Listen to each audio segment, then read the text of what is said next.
Бажаю здоров'я! Сьогодні 28 червня 2024 рік і у нас огляд бойових дій на напрямках Кліщівки та Часового Яру. Не дуже гарні такі новини, але одна гарна новина точно є. То поїхали!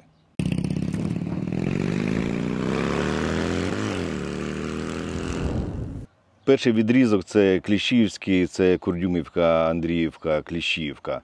На Курдюмівці та Андріївці за тиждень ворог не просунувся ніде.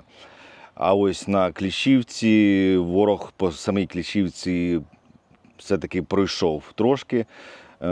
Як я вважаю, це, як завжди у нас буває у час ротації якихось бригад чи батальйонів. То трошки він там пройшов, але зараз оборона там вже стала як потрібно. Підтягнулись інші бригади, бо вони з Кліщівки вже почали перебігати у лісок і питатись там закріплюватись, але там їм насипали, ніхто вже нікуди не перебігає. А так, взагалі, по Кліщівському напрямку ворог постійно йде в атаки, немає важкої техніки, він йде піхотою. То дуже щільно працюють дрони камікадзе, скиди, ми мінуємо все і дронами розбиваємо їх укріп райони. Укріп район – це у них просто бліндаж, чи нора вирита. То все це розбивається. Також помітили, як ворог питається скидами розмінувати ті місця, де ми замінували, але щось він по них не влучає. То таке. Також на цьому тижні у нас ефективно працюють ПЗРКшники, це протиповітряна оборона. Вони збивають розвідувальні ворожі БПЛА типу «Зала». То є кілька вдалих вражень, і ці ворожі БПЛА були знищені. А так, взагалі, на деяких відрізках, взагалі на всьому відрізку на Бахмутському напрямку, якщо це брати, йдуть просто позиційні такі бої. Ми, якщо і відкатуємось від якої позиції, то це значить тільки те, що позиція повністю зруйнована, тому що застосовують окаби, урагани, важку артилерію, і позиція вщен може бути розбита. Ми навіть і не заходимо на цю саму позицію, бо її потрібно заново рити, заново робити бліндаж, а ця позиція вже пристріляна. І взагалі знаходиться під вогневим ураженням ворога.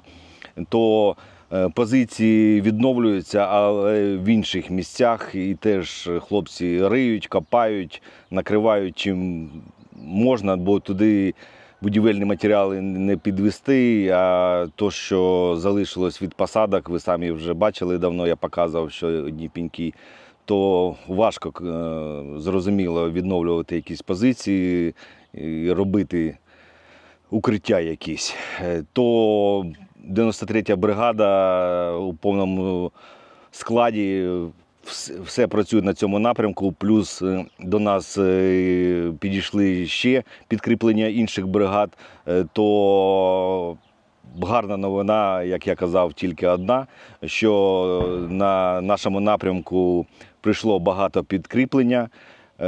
Не буду розповідати, яке, в яких місцях воно стоїть, де більше, де менше, але ми тут поуверені себе трошки вже відчуваємо, і ворогу тут вже дуже непереливки буде. То перейдемо у район Часів Яру. Часів Яр, ворог на цьому тижні, у нього були просування.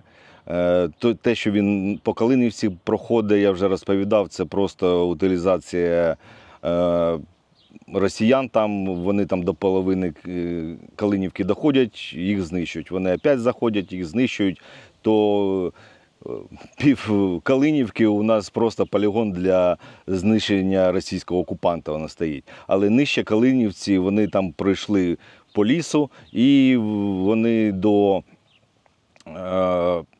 мікрорайону канал, вони по лісу, весь ліс вже під їх контролем. Це все йде вздовж каналу Сіверський Донець-Донбас. Що по самому мікрорайоні канал, перед тим, як записувати відео, зараз у нас, щоб ви розуміли, 13 година дня, то в новинах бачив, що начебто канал ми відбили. Але всі військові, яким я позвонив, які воюють саме на цьому напрямку, мені цього не підтвердили. То я не можу казати, що там відкинули, не відкинули, але те, що було на самий ранок, то всього клаптик 400 на 400 метрів, це один квартал в цьому районі. Він ще під нашим контролем, там знаходяться наші солдати, які там питаються боронити саме цей район. То на ранок отака інформація була, що там розповідають, що там звільнили. Я цього поки що не можу коментувати, нема такої інформації. То це я буду розповідати вже у наступному відео, це у слідуючу п'ятницю буде, то не забувайте підписатись на канал Мотолайф, поставити лайк та вдарити у дзвіночок, щоб не пропускати усі відео, а саме головне – правдиві. Бо я не розповідаю того, чого не знаю, розповідаю тільки те, що воно є, що хлопці, які на позиціях, вони мені розповідають в тому чи іншому районі, яка там ситуація. Ще у нас, що там у нас складнилось по нашому напрямку? Справа в тому, що ворог на Покровському напрямку дуже сильно щемить, а нам цього не потрібно, бо він вже 7 кілометрів до траси від Покровська до Костянтинівки. То по цій трасі нікому не раджу їздити взагалі. Об'їжджайте, є дороги, якими можна потрапити в Костянтинівку, в інші селища, то по цій трасі не треба їхати. Там ворог і просувається, але це вже будуть розповідати ті, хто воює саме там. Те, що особисто бачив, ворог зараз і пішов в атаку дуже сильно в районі Нью-Йорка та Торецька. Те, що бачив своїми очима, то Торецьк зараз дуже сильно обстрілюється кабами. Ось у них один день був, те, що нарахували, за 1 годину прилетіло 15 кабів. То Торецьк весь горить, димить, просто місто знищується.